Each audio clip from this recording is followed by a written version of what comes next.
Selamat pagi Ibu dan teman-teman, perkenalkan nama lengkap saya Arianti Putri Danggamesa. Saya mahasiswi dari Poltekkes Kemenkes Kupang, jurusan keperawatan, nomor absen saya 05 dengan NIM PO 530 320 119107.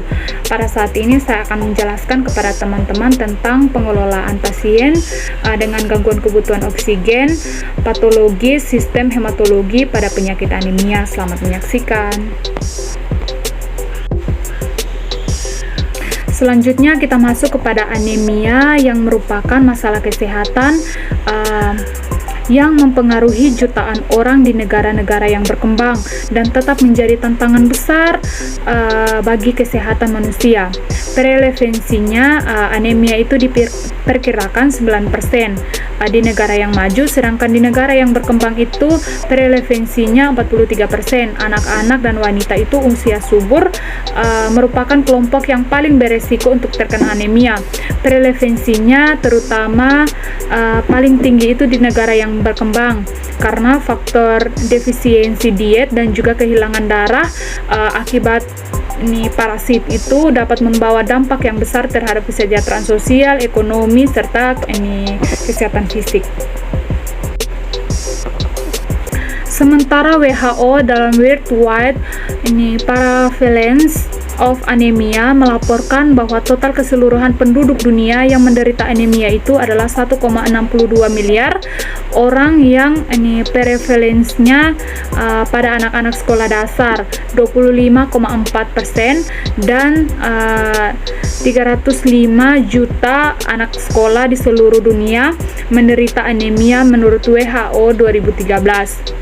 Di Indonesia itu sendiri, masalah anemia juga merupakan salah satu masalah yang utama. Prevalensinya anemia secara nasional menurut riset kesehatan dasar 2007 yaitu sebesar 11,9% dan sebagian besar itu yang terkena anemia adalah anak-anak usia 1-4 tahun, yaitu sebesar 27,7%, sementara penderita anemia pada usia yang 5 tahun ke atas prevalensinya lebih rendah yaitu 9,4% menurut riset kesehatan dasar 2007. Yang berikut kita masuk kepada pengertian dari anemia. Anemia adalah suatu keadaan kadar hemoglobin atau Hb di dalam darah yang lebih rendah daripada nilai normal untuk kelompok orang yang menurut umur dan juga jenis kelamin. Hemoglobin adalah zat warna di dalam darah yang berfungsi untuk mengangkut oksigen dan karbon dioksida dalam tubuh. Anemia itu menurut WHO tahun 1992, anemia itu adalah suatu keadaan yang ditunjukkan dengan kadar Hb atau hemoglobin yang lebih rendah dari batas normal untuk kelompok orang yang bersangkutan. Anemia juga didefinisikan sebagai suatu penurunan massa sel darah merah atau total Hb. Secara lebih tepatnya dikatakan kadar Hb normal pada wanita itu yang sudah menstruasi adalah 12,0 dan untuk ibu hamil itu 11,0 gram per desiliter. Berikut kita masuk kepada klasifikasi dari anemia. Anemia itu anemia defisiensi zat besi dapat disebabkan oleh sejumlah faktor yang mengurangi pasokan zat besi, mengganggu absorpsinya, meningkatkan kebutuhan tubuh akan zat besi, atau yang memenuhi sintesis Hb atau hemoglobin, atau anemia defisiensi besi terjadi karena kandungan zat besi yang tidak memadai dalam makanan. Yang berikut anemia hemolitik merupakan anemia yang disebabkan karena terjadinya penghancuran sel darah merah dalam pembuluh darah sehingga umur eritrosit itu pendek. Penyebab hemolisis dapat karena kongenital dalam kurung itu faktor eritrosit itu sendiri, gangguan enzim, hemoglobinopati atau didapatkan. Yang berikut anemia sel sabit merupakan salah satu kelompok penyakit yang secara kolektif disebut dengan hemoglobinopati atau hemoglobin A Yang normal digantikan sebagian atau seluruhnya dengan hemoglobin sabit yang abnormal. Yang berikut masuk kepada anemia aplastik, merupakan gangguan akibat kegagalan sumsum tulang yang menyebabkan penipisan secara semua unsur sumsum. Ini produksi sel darah itu menurun atau berhenti, timbul pansopenia dan juga hiposelularitas sumsum. Manifestasi gejala tergantung dari beratnya trombosit topenia atau gejala pendarahan, neutropenia atau infeksi bakteri dan demam, dan juga anemia yaitu pucat, lelah, gagal jantung, kongesti atau takikardia. Selanjutnya kita masuk kepada penyebab dari anemia. Penyebab dari anemia itu hilangnya sel darah merah. Anemia karena hilangnya sel darah merah itu dapat bisa diakibatkan karena adanya pendarahan yang dapat menyebabkan hilangnya sel darah merah, diantaranya karena luka, terus pendarahan gastrointestinal, terus pendarahan uterus maupun pendarahan akibat operasi. Kehilangan darah dalam jumlah yang besar tentu saja akan menyebabkan kurangnya jumlah darah dalam tubuh, sehingga terjadinya anemia. Anemia karena pendarahan besar dan dalam waktu yang singkat ini jarang terjadi. Keadaan ini biasanya terjadi pada kecelakaan atau bahaya yang diakibatkan. Misalnya pada laki-laki yang dewasa, sebagian besar kehilangan darah disebabkan oleh proses pendarahan akibat penyakit atau trauma, atau akibat pengobatan suatu penyakit yang diderita. Sementara kalau pada wanita itu terjadi kehilangan sel kehilangan darah itu secara alami setiap bulannya. Jika darah yang keluar selama menstruasi itu sangat banyak, akan terjadi anemia defisiensi zat besi kepada perempuan. Yang berikut kita masuk kepada menurunnya produksi sel darah merah. Anemia karena menurunnya produksi sel darah merah dapat disebabkan karena kurangnya unsur penyusun sel darah merah seperti asam folat, vitamin B12 atau zat besi. Gangguan fungsi sumsum tulang belakang, misalnya adanya tumor, pengobatan, toksin, serta tidak adekuatnya stimulasi karena berkurangnya eritropoietin.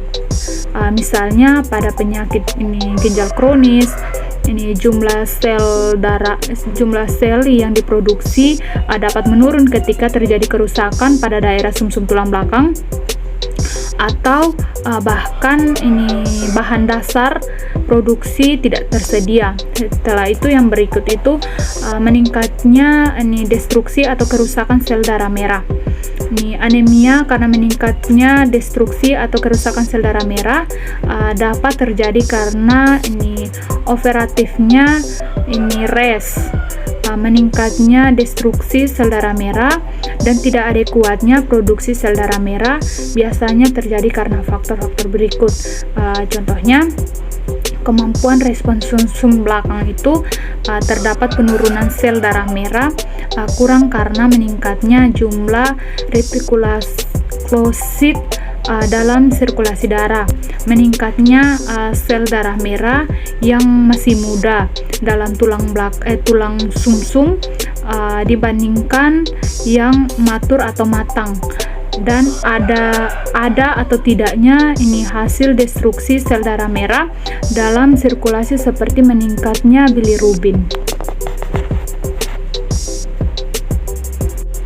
Berikutnya kita masuk kepada tanda dan gejala dari anemia. Tanda yang paling sering dikaitkan dengan anemia adalah pucat.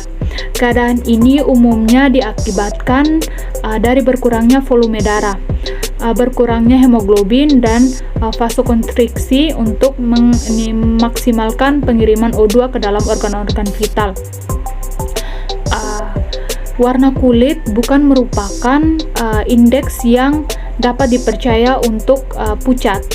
Karena bisa saja dipengaruhi oleh pigmen kulit, terus suhu atau kedalaman, serta distribusi bantalan kapiler, bantalan kuku, telapak tangan, dan membran mukosa serta konjungtiva merupakan indikator yang lebih baik untuk menilai pucat. Jika lipatan tangan tidak lagi berwarna merah muda, hemoglobin biasanya sudah kurang dari 8 gram.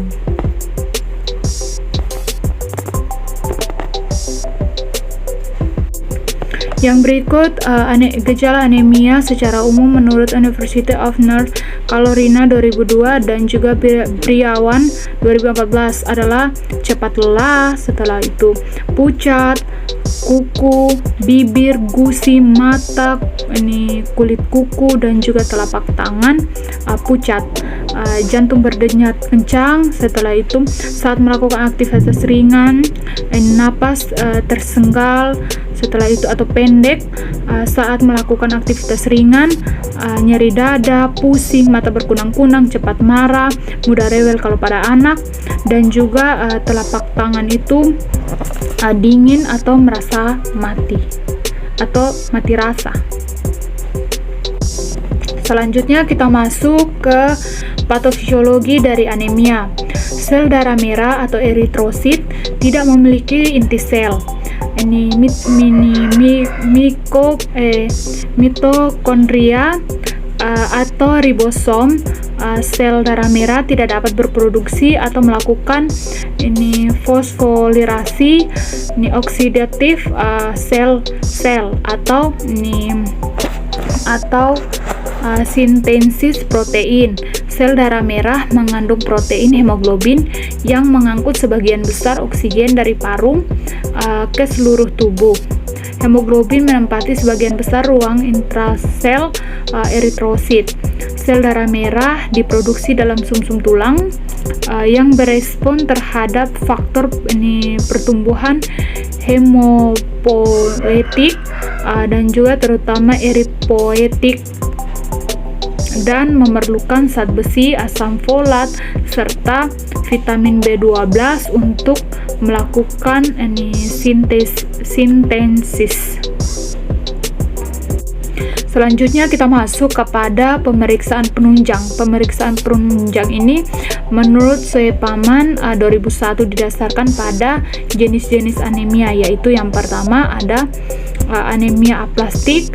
Ini pemeriksaan laboratoriumnya, yang pertama ada sel darah merah, terus laju endapan darah, terus sumsum tulang. Yang kedua ada anemia hemalotik. Pemeriksaan laboratoriumnya, yang pertama ada peningkatan jumlah retikulasi, yang kedua peningkatan kerapuhan sel darah merah, yang berikut pemendekan masa hidup eritrosit, yang berikut ada peningkatan bilirubin. Yang berikut ada anemia megaloblastik, anemia absorb vitamin B, habis itu endoskopi. Terus yang berikut anemia defisiensi zat besi, ada morfologis sel darah merah. Terus yang kedua jumlah besi dalam serum dan ferritin dalam serum berkurang. Yang berikut kita masuk kepada penalaksaan medisnya, anemia mikrositik hipokrom. Yang pertama anemia defisiensi besi.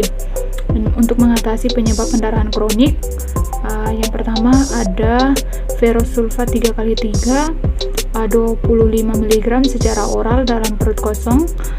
Terus yang berikut ini ferrogluconat 3x200 mg secara oral sehabis makan.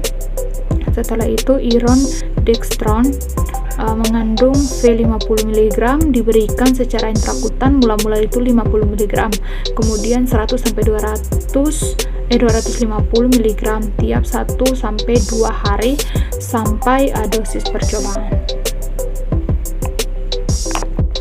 Yang berikut anemia, ini penyakit kronik.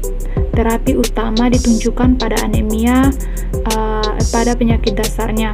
Anemia yang mengancam nyawa dapat diberikan transfusi darah darah merah itu sepenuhnya. Pengobatan dengan suplemen zat besi itu tidak diindikasikan kecuali untuk mengatasi anemia yang artritis reumatoid. Yang berikut anemia ini makrositik, defisiensi vitamin B12. Pemberian vitamin B12 itu 1000 mg per hari ini secara intramuskular ini selama 5-7 hari, 1 kali per bulan. Defisiensi asam folat meliputi pengobatan secara ini terhadap ini penyebabnya dan dapat dilakukan dengan pemberian atau suplementasi asam folat itu ini oral, secara oral 1 mg per hari. Yang berikut anemia karena pendarahan. Perdarahan akut, mengatasi pendarahan, mengatasi renjatan dengan transfusi darah atau pemberian cairan ini berinfus. Terus pendarahan kronik itu pengobatan ini mengobati penyebab pendarahan. Habis itu pemberian ini preparat V. Terus yang keempat anemia hemolitik. Penelaksanaan anemia hemolitik ini sesuaikan dengan penyebabnya yang terjadi. Yang berikut anemia aplastik.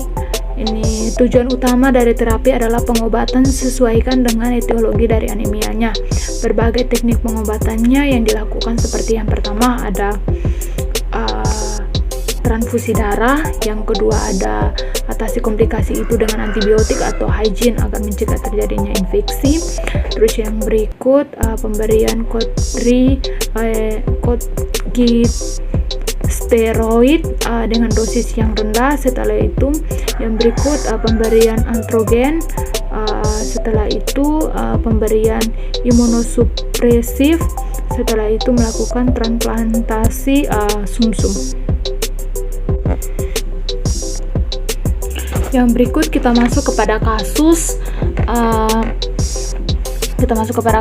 anak R dengan usia 15 tahun masuk ke rumah sakit umum pada tanggal 3 Februari 2022 dengan diagnosa medis anemia. Pasien mengatakan badannya terasa lemas, pusing pada saat bangun dari tempat tidur.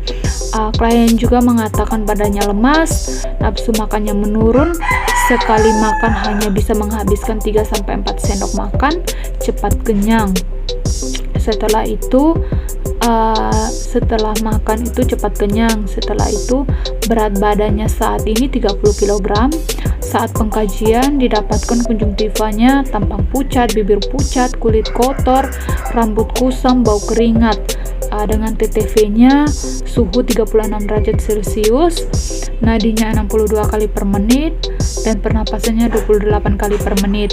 Hasil pemeriksaan laboratoriumnya didapatkan hemoglobinnya 6,0 gram per desiliter, eritrositnya 2,71, hematokritnya 19,0%.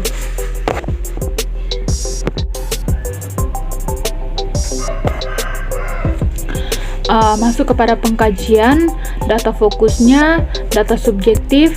Pada saat pengkajian, pasien mengatakan badannya terasa lemas, pusing saat bangun dari tempat tidur. Pasien juga mengatakan badannya lemah, nafsu makan menurun, dan sekali makan itu hanya menghabiskan 2-4 sendok makan, cepat kenyang setelah makan. Setelah itu data objektifnya, ini konjungtiva tampak pucat, ini bibir pucat, akral dingin, kulit kotor, rambut kusam, bau keringat, TTV, ini suhunya 36 derajat Celcius, nadinya 62 kali per menit, dan pernapasannya 28 kali per menit. Hasil pemeriksaan laboratoriumnya didapatkan hemoglobinnya 6,0 gram per desiliter, eritrositnya 2,71. Setelah itu hematokritnya 19,0%.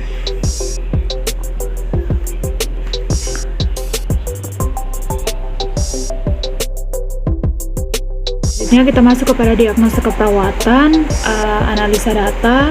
Yang pertama, diagnosa pertamanya, data subjektifnya, pasien mengatakan badan terasa lemas dan pusing saat bangun dari tempat tidur. Data objektifnya, konjungtiva tampak pucat, bibir pucat, akral dingin, TTV-nya 36 derajat Celcius, nadinya 62 kali per menit, dan pernapasannya 28 kali per menit.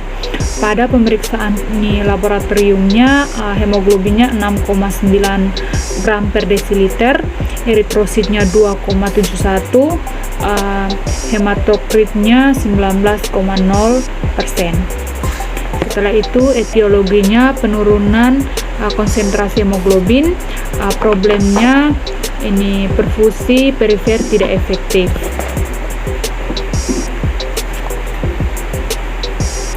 Selanjutnya diagnosa kedua yaitu data subjektifnya, pasien mengatakan nafsu makannya menurun, sekali makan hanya bisa menghabiskan 3-4 sendok makan, cepat kenyang setelah makan. Data objektifnya membran mukosa pucat, berat badan 30 kg. Etiologinya ketidakmampuan mencerna makanan, problemnya defisit nutrisi.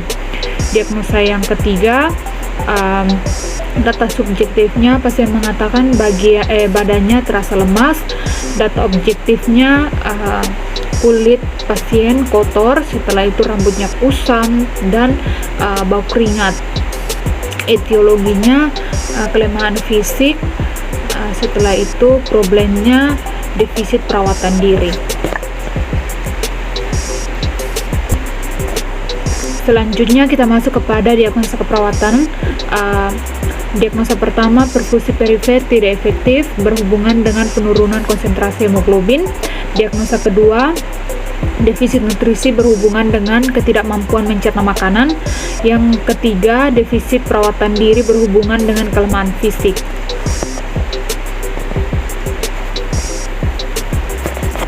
Baik, di sini kita masuk kepada ini rencana tindakan keperawatannya. Yang pada diagnosa pertama yaitu perfusi perifer tidak efektif berhubungan dengan penurunan penurunan konsentrasi hemoglobin. Tujuan dan kriteria hasilnya, perfusi perifer. Setelah dilakukan tindakan keperawatan 2 kali 24 jam, maka diharapkan perfusi perifer tidak ini efektif teratasi dengan kriteria hasil. Yang pertama, warna kulit pucatnya menurun, turgor kulitnya membaik, akral membaik, pengisian kapiler membaik, tekanan darah sistolik dalam rentang normal. Setelah itu tekanan darah diastolik dalam rentang yang normal. Intervensinya di sini teman-teman bisa lihat perawatan sirkulasi. Tindakannya yang pertama, pemeriksaan sirkulasi perifer, misalnya nadi perifer, edema, pengisian kapiler, terus warna dan juga suhu. Yang kedua, identifikasi faktor risiko gangguan sirkulasi, misalnya itu diabetes, perokok, orang tua, atau hipertensi, atau kadar kolesterolnya tinggi. Setelah itu yang ketiga, monitoring panas, atau ada kemerahan, ada nyeri, atau ada bengkak pada bagian eksternitas atau atas ataupun bawah. Setelah itu yang berikut masuk ke terapeutik. Yang pertama, hindari penekanan dan pemasangan tourniquet pada daerah yang cedera. Yang kedua, lakukan pencegahan infeksi. Terus kita masuk kepada edukasi. Yang pertama, anjurkan untuk berolahraga yang rutin.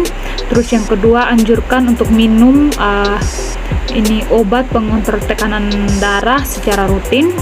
Yang ketiga, ajarkan program diet untuk memperbaiki sirkulasi, misalnya rendah lemak jenuh. Setelah itu minyak ikan omega 3. Setelah itu yang keempat, informasikan tanda dan gejala darurat yang harus dilaporkan, misalnya rasa sakit yang tidak hilang saat istirahat, terus luka yang tidak kunjung sembuh, dan hilangnya rasa.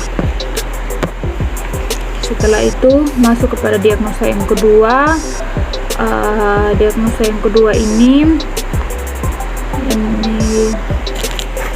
defisit nutrisi berhubungan dengan ketidakmampuan mencerna makanan. Rencana tindakan, tujuan dan kriteria hasilnya, ini status nutrisi. Setelah dilakukan tindakan keperawatan 2x24 jam, maka diharapkan nutrisi pasien itu terpenuhi dengan kriteria hasil. Yang pertama, porsi makannya yang dihabiskan meningkat. Terus yang kedua, perasaan cepat kenyangnya menurun. Yang ketiga, berat badannya membaik. Setelah itu indeks massa tubuhnya atau IMT-nya membaik. Setelah itu membran mukosanya membaik. Yang berikut, frekuensi makannya membaik, dan nafsu makannya juga membaik. Setelah itu masuk kepada intervensi manajemen nutrisi. Yang pertama kita lakukan observasi. Yang pertama identifikasi status nutrisi. Yang kedua identifikasi alergi dan intoleransi makanan. Yang ketiga ini identifikasi makanan yang disukai. Yang keempat monitoring asupan makanan. Setelah itu yang kelima ini monitoring berat badan. Yang keenam monitoring hasil laboratorium. Setelah itu kita masuk kepada terapeutik. Di sini yang pertama berikan makanan tinggi serat untuk mencegah terjadinya konstipasi. Yang kedua berikan makanan tinggi kalori dan juga tinggi protein. Setelah itu kita masuk kepada edukasi. Edukasi di sini yang pertama ajarkan diet yang diprogramkan. Terus masuk kepada kolaborasi. Kolaborasi di sini yaitu kolaborasi dengan ahli gizi untuk menentukan jumlah kalori dan jenis nutrisi yang dibutuhkan oleh pasien. Setelah itu masuk ke diagnosa yang ketiga. Di sini defisit perawatan diri berhubungan dengan kelemahan fisik. Rencana tindakannya, tujuan dan kriteria hasil perawatan diri. Setelah dilakukan tindakan keperawatan 2x24 jam, maka diharapkan defisit perawatan dirinya teratasi dengan kriteria hasil. Yang pertama, kemampuan mandinya meningkat. Yang kedua, kemampuan mengenakan pakaiannya meningkat. Yang ketiga, kemampuan makannya meningkat. Yang keempat, kemampuan ke toiletnya meningkat. Buang air besar atau buang air kecilnya meningkat. Setelah itu yang berikut ini verbalisasi, keinginan melakukan perawatan diri itu meningkat. Setelah itu ini minat melakukan perawatan diri meningkat. Dan yang terakhir mempertahankan kebersihan diri itu meningkat. Setelah itu kita masuk kepada intervensi. Di sini dukungan perawatan diri. Yang pertama kita lakukan observasi. Yang pertama, identifikasi kebiasaan perawatan diri sesuai dengan usia. Yang kedua, monitoring tingkat kemandirian pasien. Yang ketiga, identifikasi kebutuhan alat bersih diri seperti berpakaian, berias, makan. Setelah itu kita masuk kepada terapeutik. Di sini yang pertama ada menyediakan lingkungan yang terapeutik, misalnya suasana hati yang hangat, rileks, dan privasi. Terus yang kedua menyediakan keperluan pribadi, misalnya parfum, sikat gigi, dan juga sabun mandi. Yang berikut dampingi perawatan diri sampai mandiri. Setelah itu fasilitasi untuk menerima keadaan ketergantungan. Setelah itu fasilitasi kemandirian, bantu jika tidak mampu untuk merawat diri. Setelah jadwalkan rutinitas perawatan diri. Setelah itu kita masuk kepada edukasi, anjurkan melakukan perawatan diri secara konsisten sesuai dengan kemampuan. Setelah itu kita masuk kepada implementasi. Di sini implementasinya saya mulai dari hari Jumat tanggal 4 Februari 2022 jam 8 WITA. Diagnosa pertama melakukan perawatan pemeriksaan sirkulasi perifer seperti misalnya nadi perifer, edema, ini pengisian kapiler, warna dan juga suhu. Setelah itu saya melakukan ini mengidentifikasi faktor risiko gangguan sirkulasi seperti misalnya diabetes, perokok, habis itu orang tua, hipertensi ataupun kadar kolesterolnya yang tinggi. Setelah itu memonitoring panas, kemerahan, apakah ada nyeri atau bengkak pada bagian ekstremitas. Setelah itu yang saya lakukan lagi menghindari penekanan dan juga pemasangan tourniquet pada area-area yang cenderung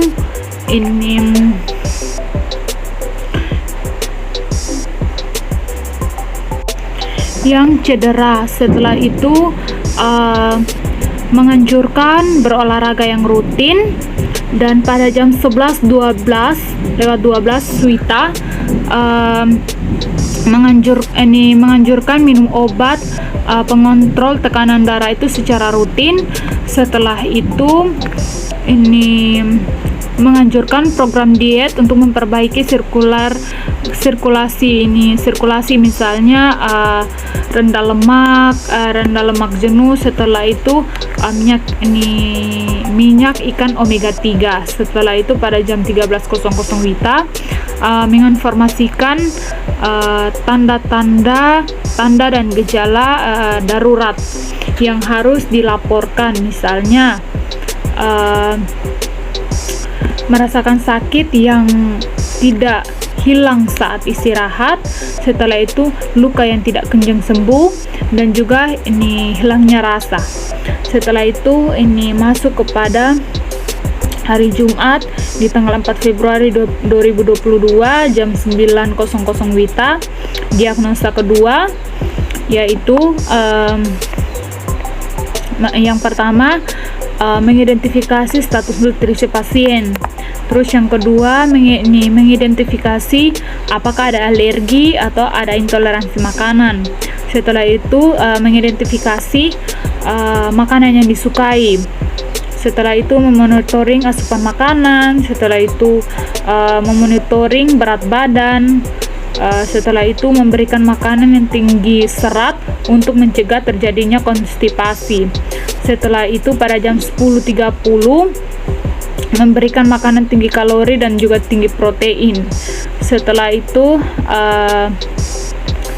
mengajarkan diet yang diprogramkan. Pada jam 11.00 WITA melakukan kolaborasi dengan ahli gizi untuk menentukan jumlah kalori dan jenis nutrisi yang dibutuhkan oleh pasien. Setelah itu hari Jumat tanggal 4 Februari 2022 jam 11.00 WITA. Diagnosa ketiga, tindakan yang dilakukan mengidentifikasi kebiasaan perawatan diri sesuai usia. Setelah itu memonitoring tingkat kemandirian. Setelah itu mengidentifikasi kebutuhan alat bersih diri, berpakaian, berias, dan juga makan. Yang berikut menyediakan lingkungan yang terapeutik, misalnya suasana hati yang hangat, rileks, dan juga privasi. Yang berikut menyediakan keperluan pribadi, misalnya parfum, sikat gigi, dan juga sabun mandi.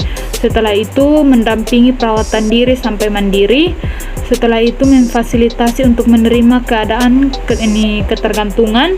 Setelah itu memfasilitasi kemandirian, membantu jika tidak dapat melakukan perawatan diri sendiri. Setelah itu menjadwalkan rutinitas perawatan diri, dan yang terakhir menganjurkan untuk melakukan perawatan secara konsisten sesuai dengan kemampuan. Di hari implementasi di hari kedua, di hari Sabtu tanggal 5 Februari 2022 jam 12.00 WITA. Diagnosa pertama yang dilakukan teman-teman bisa lihat di sini. Yang pertama, melakukan pemeriksaan sirkulasi perifer, misalnya nadi perifer, edema, pengisian kapiler, warna, dan juga suhu. Dan yang kedua, memonitoring panas, kemerahan, nyeri, atau bengkak pada ekstremitas. Yang ketiga, menghindari penekanan pada dan pemasangan tourniquet pada area yang cedera. Yang ketiga, menganjurkan untuk berolahraga yang rutin. Yang kelima, menganjurkan program diet untuk memperbaiki sirkulasi, misalnya rendah lemak jenuh, setelah itu minyak ikan omega 3.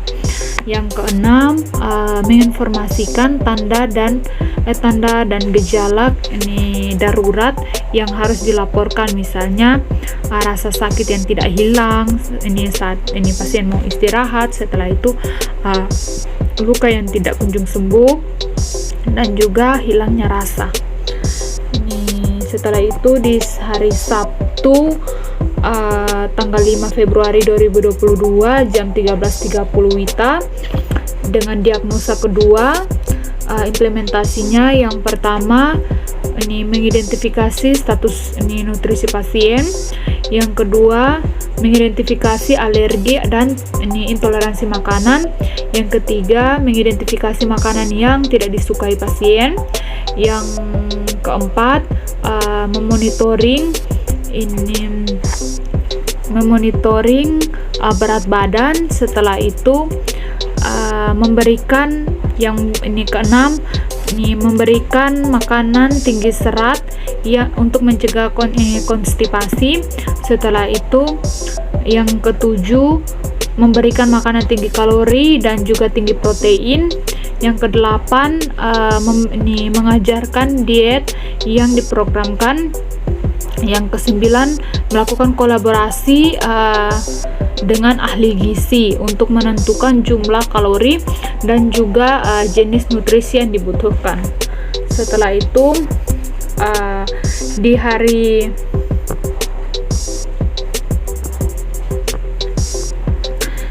Sabtu tanggal 5 Februari 2022 jam 14.00 WITA dengan diagnosa ketiga yang dilakukan atau implementasinya yaitu mengidentifikasi kebiasaan perawatan diri sesuai usia. Setelah itu yang kedua, memonitoring tingkat kemandirian. Yang ketiga, mengidentifikasi kebutuhan alat kebersihan diri, misalnya berpakaian, berias, dan juga makan. Setelah itu yang keempat, menyediakan lingkungan yang terapeutik, misalnya suasana hati yang hangat, rileks, dan juga privasi. Yang kelima, menyediakan keperluan pribadi, misalnya parfum, sikat gigi, dan juga sabun mandi. Setelah itu yang keenam, mendampingi perawatan diri secara mandiri. Yang ketujuh, memfasilitasi untuk menerima keadaan ketergantungan. Yang kedelapan, memfasilitasi kemandirian dan juga bantu jika tidak mampu melakukan perawatan diri. Setelah itu yang kesembilan, menjadwalkan rutinitas perawatan diri. Yang ke-10, menganjurkan untuk melakukan perawatan diri secara konsisten sesuai dengan kemampuan. Setelah itu masuk kepada evaluasi. Evaluasi hari pertama di hari Jumat tanggal 4 Februari 2022 di jam 8.00 WITA dengan diagnosa pertama yaitu menggunakan swab. S-nya pasien mengatakan, subjektifnya pasien mengatakan badannya terasa lemas dan juga pusing saat bangun dari tempat tidur. Pasien juga mengatakan badannya lemas. Setelah itu yang objektifnya atau suhu tubuhnya, suhu tubuh anak R 36 derajat Celcius, nadinya 62 kali per menit atau lemah. Setelah itu pernapasannya 28 kali per menit, tidak ada kemerahan di badan. Hasil laboratorium didapatkan Hb-nya 6,0 mg per desiliter. Setelah itu A-nya, masalah perfusi perifer tidak efektif, belum teratasi. Setelah itu P-nya, intervensi dilanjutkan. Setelah itu pada hari Jumat tanggal 4 Februari 2022 di jam 10.00 WITA dengan diagnosa kedua, S-nya, pasien mengatakan nafsu makannya menurun, sekali makan hanya bisa menghabiskan 3-4 sendok makan, cepat kenyang setelah makan. O-nya, membran mukosa pucat. Setelah itu berat badan menurun menjadi 30 kg. A-nya, masalah defisit nutrisi belum teratasi. P-nya, intervensi dilanjutkan. Setelah itu masih di hari Jumat dengan diagnosa yang ketiga, S-nya, pasien mengatakan badan terasa lemas. O-nya, kulit pasien kotor, rambut kusam dan juga bau keringat. Ini A-nya, masalah defisit perawatan diri belum teratasi. P-nya, intervensi dilanjutkan. Berikut masuk di hari kedua evaluasi, yaitu Sabtu tanggal 5 Februari 2022 di jam 9.00 WITA. Diagnosa pertama yaitu evaluasinya menggunakan swab. Yang pertama S, pasien mengatakan sudah tidak lemas lagi pada saat ini. O-nya, konjungtivanya masih anemis, bibirnya masih pucat. Setelah itu tapi ini dalam pemeriksaan laboratoriumnya hemoglobinnya sudah 12 gram per desiliter pada tanggal 5 Februari 2022. Nadinya 68 kali per menit, suhunya 36,6 derajat Celcius, RR-nya 29 kali per menit. Masalah perfusi perifer tidak efektif sudah teratasi, intervensinya dihentikan.